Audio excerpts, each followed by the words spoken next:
बेगी विलंबो न करिए, नृप साजिया सबुई समाजो। सुदिन सुमंगलु तबहि, जब रामु होई जुबराजू। गुरु ने कहा,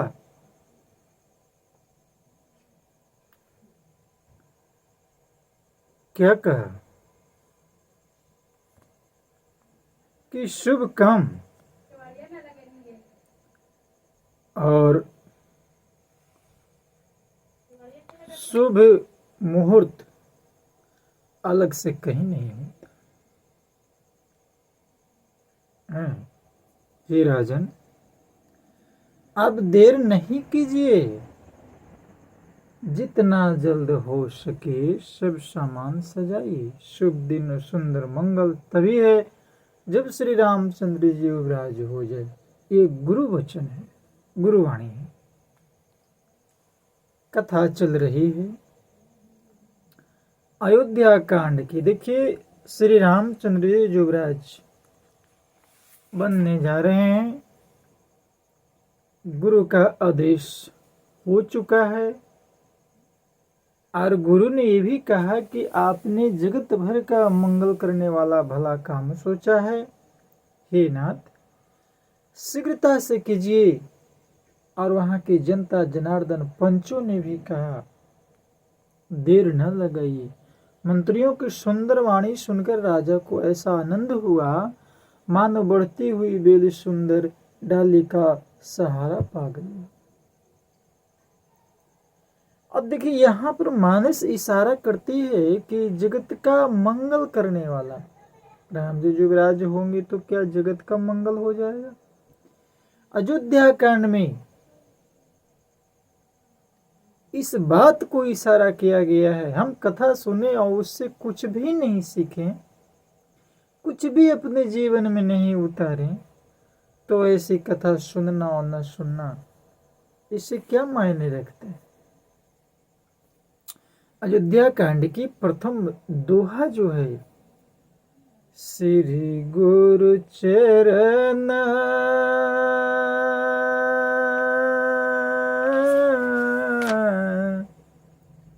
सरोज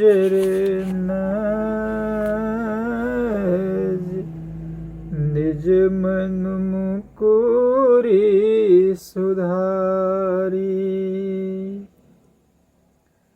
श्री गुरु चरण सरोज रज, निज मन मुकुरी सुधारी। बरन घोबर बिमल जसु, जो दायकु फल चारी। वो फल अर्थ, धर्म, काम और मोक्ष। अब राम जी युवराज बन जाएंगे तो पूरे संसार को मंगल होगा और ये चारों अर्थ, धर्म, काम और मोक्ष, चारों फल सभी को प्राप्त हो जाएंगे। हम लोग गलती से घबरा जाते हैं। अयोध्या कांड रामचरित्र मानस का हृदय कहा गया है। संतों, मनुष्यों व आम जनमानस ने तो श्री रामचरित मानस के श्री अयोध्या कांड को मनुष्य का युवा अवस्था बतलाया है। रामचंद्र जी मनुज रूप में अवतार लेकर के युवा अवस्था को प्राप्त कर चुके हैं, क्योंकि युवा अवस्था ही मनुष्य की तपने की अवस्था है। मानव व संत समाज कहती है कि मनुष्य का युवा अवस्था व्यवस्थित होनी चाहिए। और यदि युवा अवस्था व्यवस्थित नहीं हो पाती है, जब श्री राजा दशरथ जी महाराज श्री राम जी को युवराज बनाना चाहते हैं, तो राम ने सोचा कि हम कुछ सीखे हैं नहीं, तो पिता द्वारा दिया गया वसीयत, पिता द्वारा दिए गए संपत्ति को हम संभालेंगे कैसे? कुछ सीखा है ही नहीं, कुछ जाना है ही नहीं, कुछ रचना फैला दी, रचना रच दी। इसे प्रथम रचना श्री राम को वन जाना है। राम को कौन वन बैठा सकता है? वो ये प्रभु की रचना है। वन जाते हैं, ये देखना चाहते हैं कि हमारा राज्य कैसा है। वन एक बहाना है। इनको तो पूरे राज्य को भ्रमण करके और पिछले से पिछले पादान पर जो जनता जनार्दन खड़ी है, उदाहरण है मां सबरी, जटायु, केवट, कोलभील। वन जाते हैं, ये देखना चाहते हैं कि हमारा राज्य कैसा है, यहाँ कैसे कैसे लोग रहते हैं, उनकी क्या क्या आवश्यकताएं हैं। उन्होंने अपना राज्य पाठ संभालने से पहले बहुत तपे हैं, पूरे भारत का लगभग भ्रमण किया है। कथा कहती है कि यदि हमें अपने बच्चों को होनहार बनाना है, तो पहले उन्हें तपाना होगा। बहुत सी कथाएं संत जन कहते रहते हैं कि जब अपनी मेहनत से कोई चीज कमाया हुआ नहीं रहता है न, तो उसमें मोह ममता और खर्च करने में जरा सही माइंड में, हृदय में अड़चने नहीं आती है। आप देखें कि श्री राम जीवन में तप रहे हैं, मां सीता राम जी के साथ है, उसी वन में तप रही है। लक्ष्मण भी प्रभु के साथ तप रहे हैं, 24 घंटा 8 पहर जगे हुए हैं। भरत नंदी ग्राम में तप रहे हैं, अयोध्या में अलकनंदा नदी के किनारे आश्रम बना करके। मां कैकेयी अयोध्या के वीरान महलों में तप रही है, और मां कौशल्या, मां सुमित्रा तथा श्री लक्ष्मण, भरत और शत्रुघ्न की पत्नियां भी अयोध्या की धरती पर तड़प तड़प के तप रही है। सारे युवा युवती लोग तप रहे हैं, इसलिए युवा अवस्था तप व तपस्या की अवस्था है। कथा कहती है हमें अपने बच्चों को भी तपने का मौका देना चाहिए, अन्यथा न लेंगे। अन्यथा में होता है हमारे द्वारा किए गए परिश्रम का वो मोल नहीं समझ पाते हैं। इधर श्री राम जी के वन जाने के लिए सबसे बड़ा योगदान मां कैकेयी की है। ये अयोध्या कांड में हम लोग पढ़ेंगे। मां कैकेयी ही श्री राम जी को प्रभु पुरुषोत्तम राम बनाने के लिए पूरी दुनिया को, यानी पूरी दुनिया उन पर लांछन लगाई, अपने ऊपर लांछन को स्वीकार कर ली। राम को कौन वन भेज सकता है? राम की इच्छा से मां कैकेयी ने उन्हें वन में तपने के लिए भेजा है। कैकेयी एक बहाना बनी। इसलिए कहते हैं कि जीवन में अभाव का होना भी अत्यावश्यक है। अभाव रहने पर स्वभाव सदा रहता है, ये संतों का मत है, अन्यथा स्वभाव बिगड़ जाएगा। तप आधार सब सृष्टि भवानी, स्वामी जी ने कहा है। तपे आधारे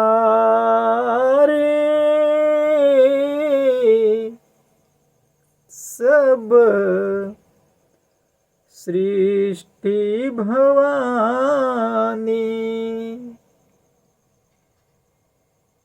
दूसरी तरफ लिखा, राम के ने चाहे सो होई। राम स्वयं अपनी इच्छा से राम जो चाहेंगे वो होगा। राम रावण को मारने वन नहीं गए थे। यदि रावण को मारना ही होता राम को, तो राम अयोध्या से ही बैठे बैठे बाण को छोड़ते और वह रावण को मारकर पुनः अयोध्या वापस चले आते। राम वन न जाते तो भक्त केवट का मान कैसे रहता, मां सबरी की प्रतीक्षा कैसे पूर्ण होती है। अरे पंथ निहारते डगर बहारते, मां सबरी पंथ निहारते डगर बहारते, होत सुबह से शाम, होत सुबह से शाम, कहियो दर्शन देहे हो भेलनियों के राम, कहियो दर्शन देहे हो भेलनियों के राम। जगे मंगल भले काजू बिचारा, जग मंगल भज जग मंगल भज जग मंगल भज काजू बिचारा, बेगिए नाथ न लाई बारा। नृप ही मोदु सुनी सचिव सुभाषा, बढ़ते बाण जनु लहे सुखासा। अयोध्या खंड मानस का हृदय, मनुष्य का हृदय, सभी जनता ने एक स्वर में कहा, आपने जो सोचा है वो संसार का मंगल होने वाला है। क्यों भोप मुनि राज कर, जोई जोई आए सुहुई। कहयो भोप मुनि राज कर, जोई जोई आए सुहुई। राम राज अभिषेक हित, बेग करहूँ सोई सोई, बेग के रहूं सोई सोई। राजा ने कहा, श्री रामचंद्र जी के राज्याभिषेक के लिए मुनि राज्य वशिष्ठ जी की जो जो आज्ञा हो आप लोग वही सब तुरंत करें। देखिए, संतों का आदेश, गुरु का आदेश, गुरुर ब्रह्मा गुरुर विष्णु गुरुर्देव महेश्वर, गुरुर साक्षात पार ब्रह्म, तस्मै श्री गुरुवे नमः। शिववाणी है, शिव जी से महान गुरु संसार में।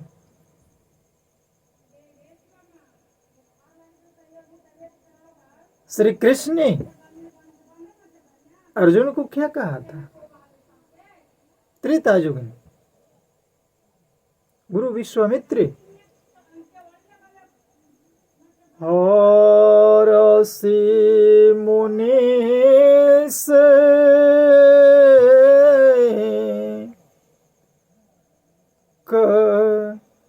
कहेयु मृदु बानी, आनहु सकल तीरथ पानी। औषध मूल